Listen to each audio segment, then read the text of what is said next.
This is Pet Life Radio. Let's talk pets.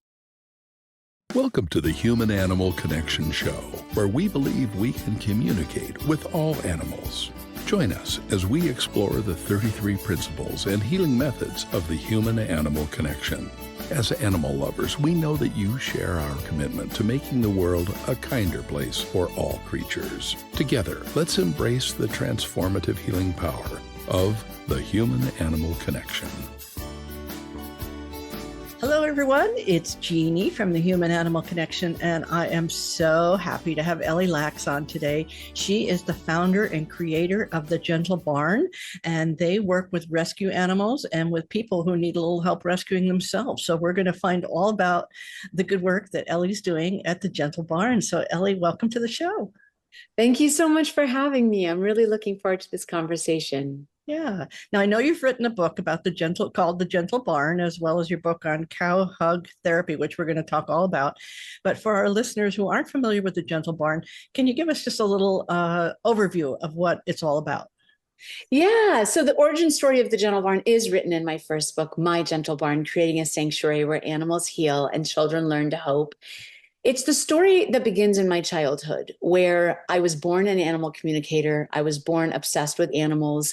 I recognized them in the woods and lakes around me as my best teachers, healers, and friends. And what perplexed me at a very young age is noticing that the people around me did not see animals the same way. Mm-hmm. People around me saw animals as things we eat, things we wear, and things we can throw away when we don't want them anymore. And I didn't get it at all. And so from the time I was 7, I would say, when I grow up, I'm going to have a big place full of animals and show the world how beautiful they are. And everything that I've done ever since in my life has been to that endeavor, until finally 25 years ago, I founded The Gentle Barn because I discovered an abusive petting zoo.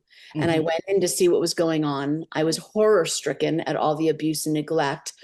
But more than the condition of the animals, what really upset me the most at that petting zoo was the apathy on all the faces of the human beings. The petting zoo was crowded that day, but not one single person seemed to see or acknowledge the suffering of the animals in front of them. And it made me absolutely sick to my stomach.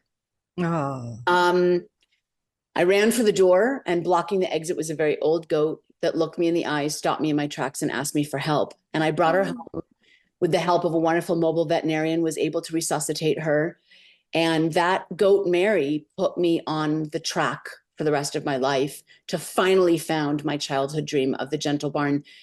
A few years later, a wonderful volunteer came into The Gentle Barn, and we ended up falling in love and joining forces and grew the organization from a little half-acre backyard to a national organization with 3 locations now. We're located in Los Angeles, California, Nashville, Tennessee, and St. Louis, Missouri.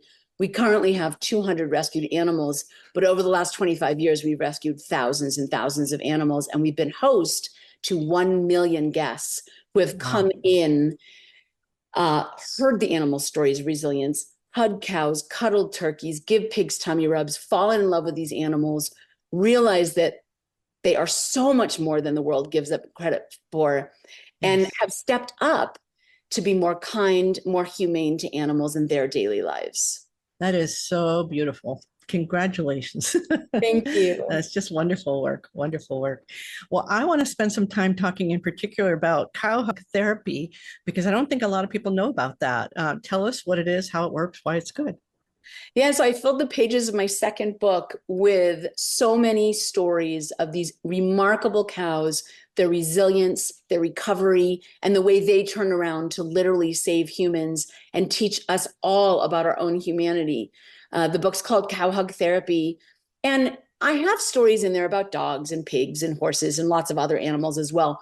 But the book primarily focuses on cows and their enormous, very specialized brand of healing for us. Mm-hmm. I think that all animals are healing, and I think that all animals have things to teach us. Mm-hmm. But cows are very unique in that when we're holding a cat, walking a dog, riding a horse, we're really in a power position. Mm-hmm. The animals love us, and they slow down our heart rate, and they release oxytocin and all the good things. Mm-hmm. But we're still in, at the end of the day, a power position. And I think that that's something unique that cows bring to the table. With cows, they are 3,000 pounds. You can't teach them or train them to do really anything. They are choosing to be therapists on their own volition because they're so nurturing and kind and loving and healing to themselves that once they accept human beings in their circle, they will extol that very special nurturing to us as well. And so we're not in a leadership position. And so resting our faces against a cow, closing our eyes, feeling their energy, getting grounded, getting centered, feeling their unconditional love, kind of matching our heartbeat to slow down with theirs, rise and fall with their breathing. It helps us be vulnerable. It helps us open.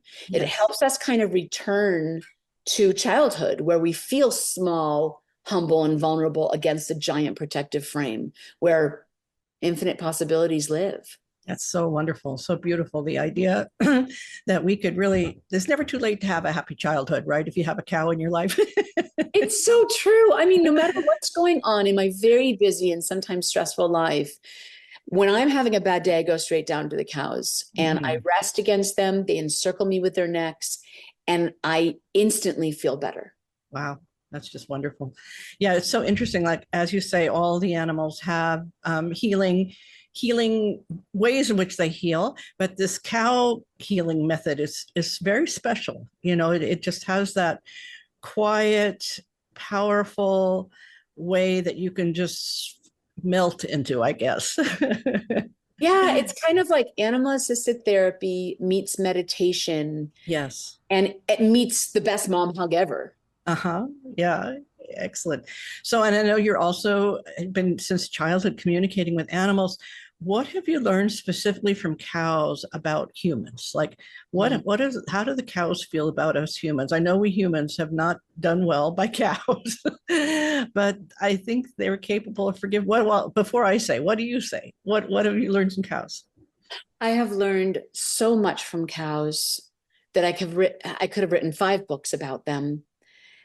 You know, when you look at a cow in a pasture, you assume that they don't know what we're doing to their kind in slaughterhouses, that they don't know we're actually wearing them on our feet or with jackets, that they don't know that we're drinking their breast milk. Like, you just assume like all they know is their own little environment, their immediate environment. But what I've learned from cows is they have a very, very heightened awareness on what is happening to their kind on this planet. And I don't know if they learn it from the birds that fly in to give them information. I don't know if they read it in our own minds. But somehow when people come to the Gentle Barn to visit our animals, they know that they're wearing leather on their feet and they lick them. And it's almost like they're saying sorry to the spirit of that animal that the human is wearing. They know before they come to the Gentle Barn that they're being prepared for slaughter. They know that their babies are stolen and taken away so that their breast milk could be used for humans to drink. They have a very, very heightened awareness of every single thing that we are doing. And not only that, but they know their role at the Gentle Barn to open people's hearts and enlighten people to start helping instead of hurting. Wow. So when people come to embrace them, when their stories are told, when people are made aware of what's happening out there in animal agriculture, these cows at the Gentle Barn want to become ambassadors. They want to help us. They want to work alongside us, and they want to help open people's hearts and minds to what's happening and to their own responsibilities for how each of us can play a role in all of our salvations. Yes. Not only are they super aware of the state of humanity and this planet and their role in healing it, but they also know what's going on in each individual human being. When people sign on for a cow hug therapy at any of our 3 locations at the Gentle Barn, we don't ask them why they're booking a session. And unless they want to share it, we don't know what they're going through in their lives. We're just inviting them to come out and get the healing. The cows know, though. So when someone approaches the cows, if they need a good laugh, the cows will do something sweet and silly and make them giggle. If they need to be grounded, centered, and kind of immersed in present time, the cow will start meditating with the person and hold still so the person can ground. And if they're in real trauma or grief and they're suffering immensely, the cows will literally wrap their necks around them and hold them. Wow. That is so beautiful. Yeah. And it's so interesting because watching the cow's reaction to our guests, then later the guest might open up with what they're going through, and it matches the cow's reaction and response every single time. Wow. So you have really solid data that the cows are able to distinguish human beings they've never met before, their emotional states, at least at that moment, and make choices based upon what they accurately perceive. I mean, that is such a phenomenal thing. Every single time. We even have a cow named John Lewis, who's our youngest member of our cow hug therapy team. And he does not want to avail himself to people who just want to hug him or pet him because he's cute. That upsets him somehow. He feels unseen by that. So if someone just wants to come and just hang out with him, he will push them away. But over the years, there's been times where someone comes in, I don't know what they're going through, and John Lewis will immediately say, come here, and he'll wrap his neck around them and hold them.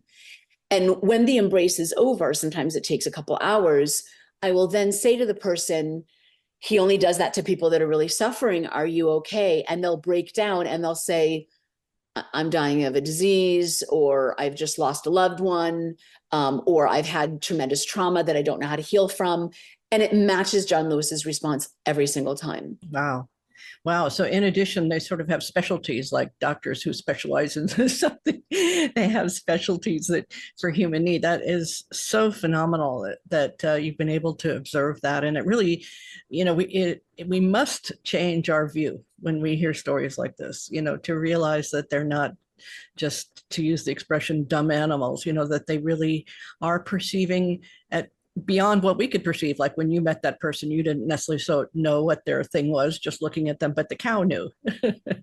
Yes, absolutely. And I see this all the time where we as human beings like to project parts of ourselves onto these animals, and we like to look at animals and say, oh, they're dumb or they're dangerous. And I have to say, as much as I love all beings, human beings, everyone, the only dumb, dangerous animals that I see on this planet are humans. And we're projecting ourselves onto these animals. But when we stop the projections and really look at these animals, are invited into their families and into their tribes, and are able to really see who they are and how they behave, oh my God, their wisdom, their enlightenment, their intelligence far surpasses ours. Yes. And you mentioned forgiveness earlier.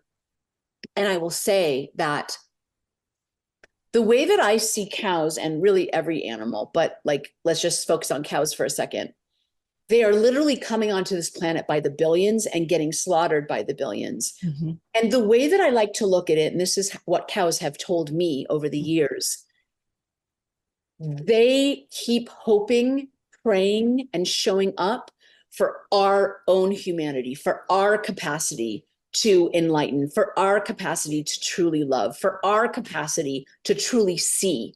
And they keep showing up and we keep destroying them, and they will keep showing up over and over and over again, waiting and giving us an opportunity to open to who we are truly supposed to be. So the love inside of us, they will keep showing up for us to open and to love and to show up who we're meant to be. Wow.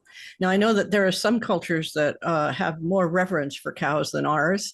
I know that in India, the sacred cow, and there was one story, I forget where it was, there was a temple cow, and the ceremonies wouldn't start until the cow came into the temple. And then okay, now we can begin. It wasn't like we could begin at 11 or whatever time it was like, when the cow comes in, we can start. I love that. I love that. And after spending 25 years with cows, I can really understand why they have so much reverence. Yeah, just absolutely beautiful. Well, we're going to take a short little break. When we come back, I want you to pick one of the cows, Karma or Buddha, Dudley, Mabel, whoever, and tell us their story. And we'll maybe get to hear a couple. So we'll be right back in just a moment. Don't go anywhere. Hey friends, if you like what you're hearing and want to learn more, check out Dr. Joseph's book, The Human-Animal Connection, Deepening Relationships with Animals and Ourselves. Or visit the website, thehumananimalconnection.org, to book an online consultation. Thank you for loving animals. Now back to the show. Let's Talk Pets on PetLifeRadio.com. Welcome back to the Human Animal Connection, where I'm speaking with Ellie Laks, and she is the founder and creator of The Gentle Barn and the author of 2 books, including Cow Hug Therapy, which we're talking about today. So, Ellie, can you tell us, pick one of your favorite cow stories for our audience that you could share with us? So picking one is really difficult. I know. But I want to pick one that I don't talk about very often. Okay. Because it's possibly the most extraordinary thing that's ever happened in Gentle Barn history. Mm. We were contacted by Fox, who said that they're about to put out a movie called Ferdinand based on the book about a bull that was very gentle, and he just wanted to sniff the flowers instead of being a fighting bull. They said that they're putting out the animated movie, and they wanted to know if they could sponsor the real life rescue of a real life Ferdinand. And we said absolutely. So Jay, who is my husband and co-founder of the Gentle Barn, went to the auction house to see if there was a little baby that needed his help. It was an awful story, actually, where there was a mom that was brought out on the auction floor. She was being bid on. At the end of the auction, they tried to push her forward to get onto the slaughter truck, and she didn't want to move. And after really trying to get her to move, they realized why she wouldn't move. A little teeny tiny baby face peeked out from the other side of her. She had a little baby she was trying to protect. And so horrendously, they used more force to get her to move off the floor and onto the slaughter truck, but they blocked the baby from following her. And the person who had purchased her said, he has no use for the baby. So Jay's watching all of this, and he starts running down going, oh my God, he has to save this family. And he tried getting the person that bid on this mom to give her to him along with the baby so that he can keep this little family intact. But no amount of coercion, begging, bribing, nothing worked. And the man said, I'm sorry, I am taking this cow, but you can have the baby. So with no other choice, Jay picked up this very forlorn, very screaming, very panicked baby and put him in the trailer and drove him home to the Gentle Barn. This happy homecoming of this little perfect real life Ferdinand, we didn't get that beautiful fantasy. Instead, we got a baby that was absolutely beside himself with grief. I have never seen, we see a lot of suffering. This was probably the most suffering I've ever seen. And me and my daughter, who was then 12, said, well, we've got to stay with him. We can't ever leave him alone. And so my daughter and I moved into the little nursery with him, and we were with him all night long. Every time he stood up and went to the bathroom, we cleaned it up. Every time he hollered and cried for his mom, we would respond and tell him that we were so sorry, that it was so unfair, that we love him. When he finally 3 days later slumped into the ground, so bereft he couldn't even move, we put him in our laps and we held him and kissed him. I did energy healing on him. I kept painting the picture of what his life was going to look like to inspire him to keep going. That I know right now this is really awful, and the worst thing that could possibly happen to you has happened. But, one day you're going to play with big bouncy balls, and you're going to have the gentle stroke of human hands, and you're going to have other animals keeping you company, and you're going to grow big and strong, and you're going to have a beautiful, beautiful life. And finally, very slowly, he started to heal. After the first week, Cheyenne and I were able to get other staff and volunteers to sign on for 4-hour shifts. And so for the first 30 days of quarantine, he was never, ever, ever alone. And slowly, he started to accept our kindness, and he chose to live. Once his 30-day quarantine was over, I looked for another cow that could be his companion and bond with him while he was still in the nursery. And then when he was big enough to join the herd of cows, she would be his friend and take him to the herd, and he wouldn't be so alone. Well, to make a long story short, we chose our cow, Lucy, who is this little itty bitty miniature orange cow with a white face. She was absolutely beautiful and precious. And she was so kind and thoughtful. We thought that she would be a good match for him. And so we brought her up to the nursery, and it was love at first moo. She looked at him, she mooed to him, she licked him, she ate by his side, she slept by his side, and she taught him to not be afraid of human touch.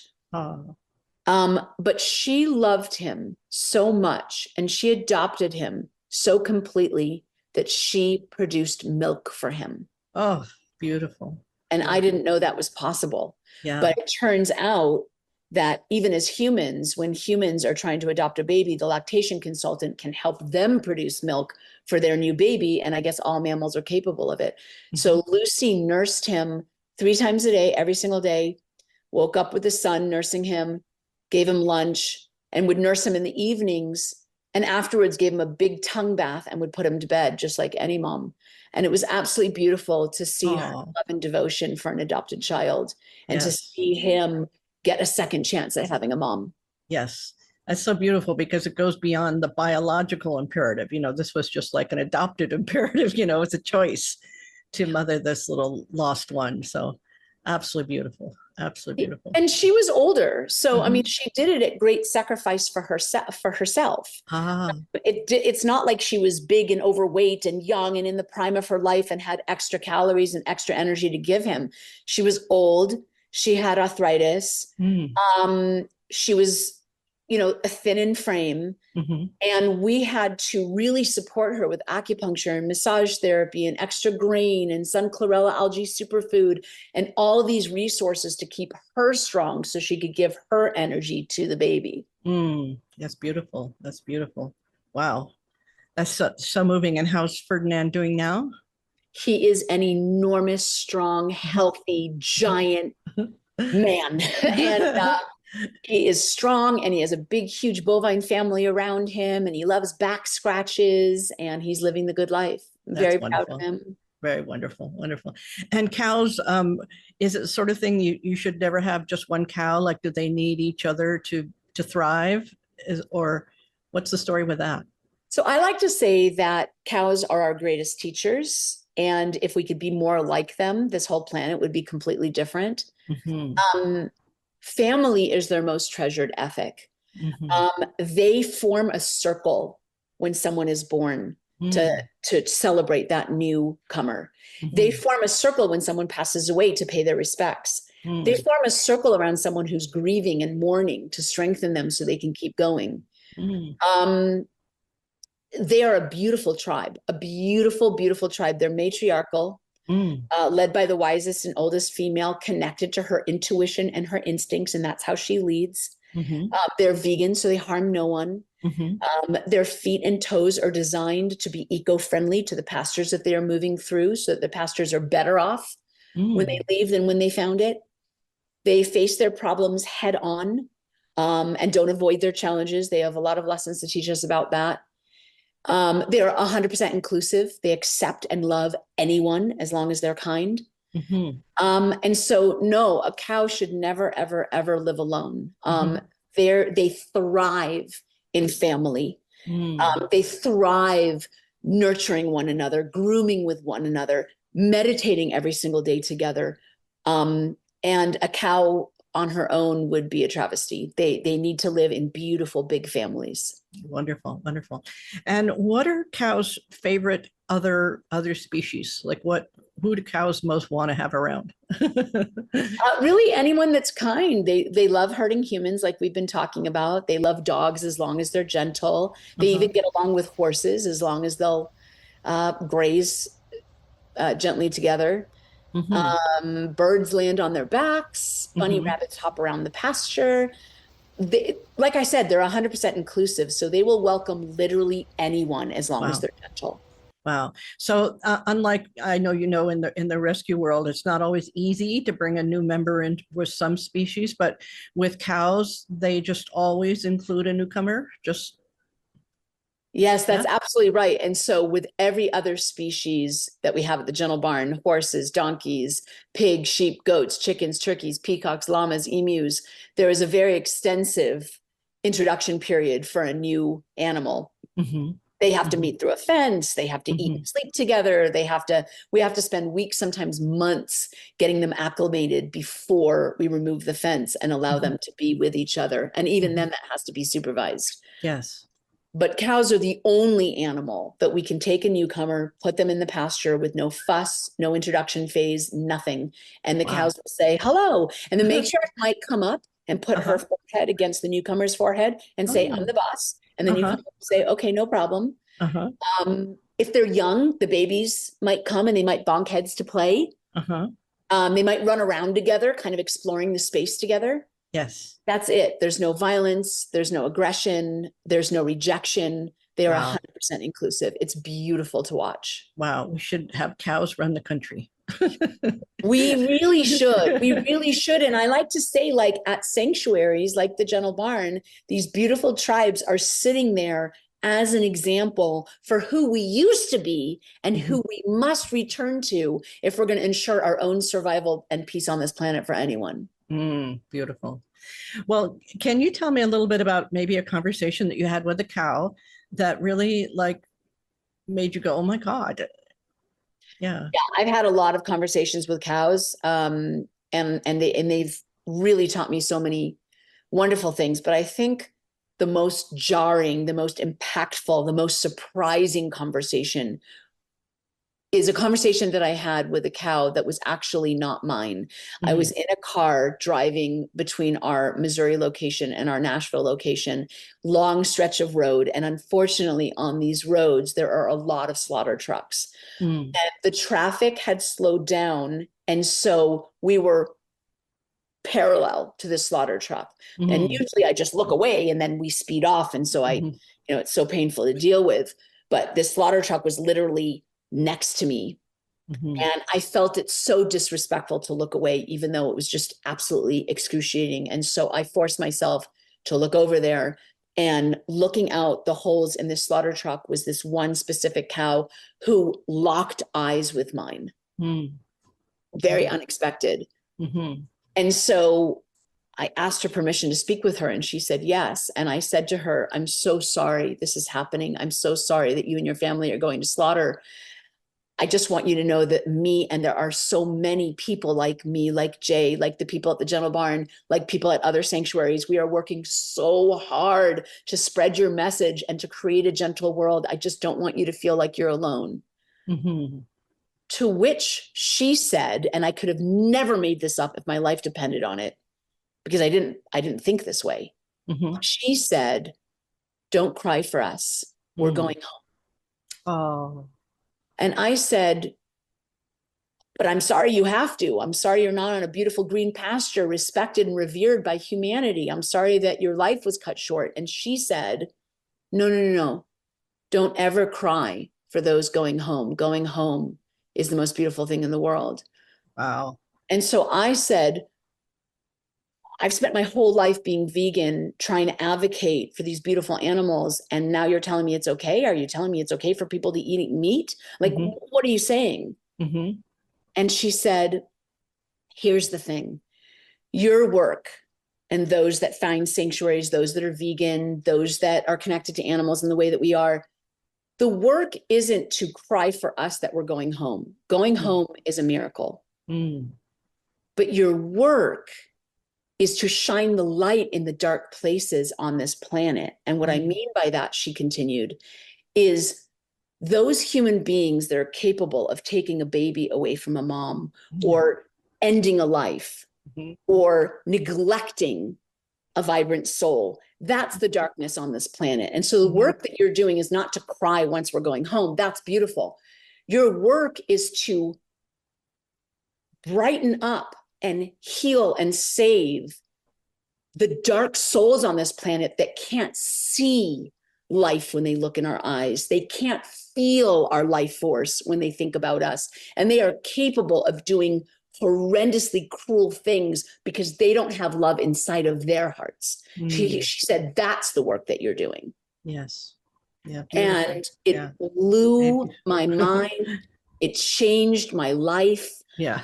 There's not a day that goes by that I don't think about that conversation. Wow. Yeah.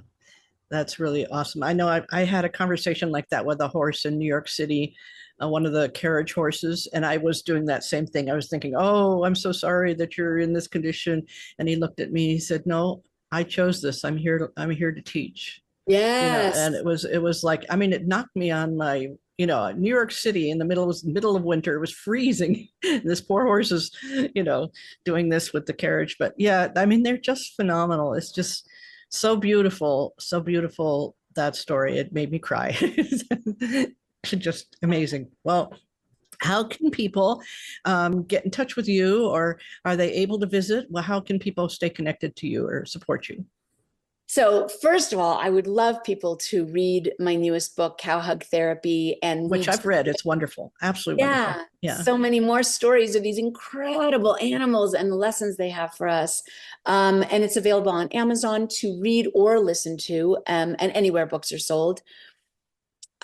People can find out more about the Gentle Barn, donate so we can save even more animals, come and visit and hug a cow, or schedule a cow hug therapy session at gentlebarn.org. And people can find out more about animal communication and animal communication sessions that I offer to people around the world at ellielaks.com. Okay, wonderful. Beautiful. Well, I know people will want to experience it more directly, reading your book, visiting your cows, supporting you in any way they can with donations. Thank you for the beautiful work that you're doing and all that you're communicating to the world, shining light in dark places, giving animals love every day. Thank you. Oh, you're welcome. And thank you for having me and having this show that allows listeners to fall more deeply in love with life and animals. Yeah, well, we'll have to have you on again because we've just done cows. So we've got horses and pigs and dogs and chickens to talk about too. I would love that. Yes, please. All right, we'll do that. Well, we'll say aloha for now, and we'll see you in the next episode. This is Jeannie Joseph and Ellie Laks with the Human Animal Connection. Bye-bye.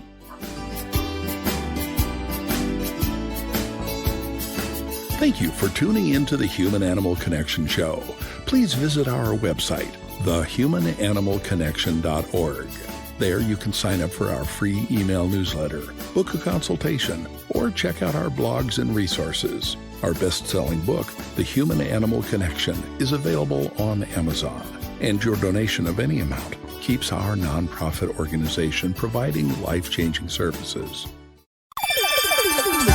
Let's Talk Pets on PetLifeRadio.com.